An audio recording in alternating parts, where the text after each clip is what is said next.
Hello friends, good bye ugly படத்துலேருந்து பார்த்தீங்கன்னா இப்போ ஒரு லேட்டஸ்ட்டான அப்டேட் வெளிவந்திருக்கு. அது என்ன அப்படிங்கிறத பற்றி இந்த ஒரு வீடியோவில் பார்க்கலாம். அதுக்கு முன்னாடி நம்ம சேனலை இன்னும் சப்ஸ்கிரைப் பண்ணலாம், சப்ஸ்கிரைப் பண்ணிக்கிங்க. வாங்க வீடியோக்குள்ளே போகலாம். ஆதிக் ரவிச்சந்தர் அவர்களோட டைரக்ஷனில் ஏகே அவர்கள் நடிக்கவிருக்க படம் தான் குட் பை அக்லி. இந்த படத்தோட ஷூட்டிங் மே 10th பார்த்தீங்கன்னா ஸ்டார்ட் ஆக போகுது அப்படிங்கிற மாதிரி ஏற்கனவே நம்ம பார்த்துருந்தோம்.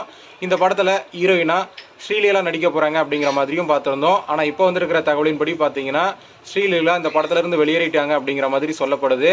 அதனால் ஆதிக் ரவிச்சந்தர் அவர்கள் பார்த்தீங்கன்னா இன்னொரு வேறு ஹீரோயின்கிட்ட பேச்சுவார்த்தை நடத்திட்டு வர்றதா இப்போ ஒரு தகவல் வெளிவந்திருக்கு.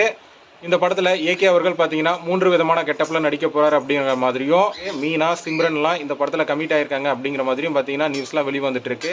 ஸோ ஸ்ரீலீலாவுக்கு பதிலாக யார் நடிக்க போகிறாங்க அப்படிங்கிறத வெயிட் பண்ணி பார்க்கலாம். Okay friends, good bye ugly படத்தில் ஏகே அவர்களுக்கு யார் ஜோடியாக நடித்தா நல்லாயிருக்கும் அப்படிங்கிறத கமெண்ட்டில் சொல்லுங்கள். இந்த வீடியோ பிடிச்சிருந்தா லைக் பண்ணுங்கள், ஷேர் பண்ணுங்கள்.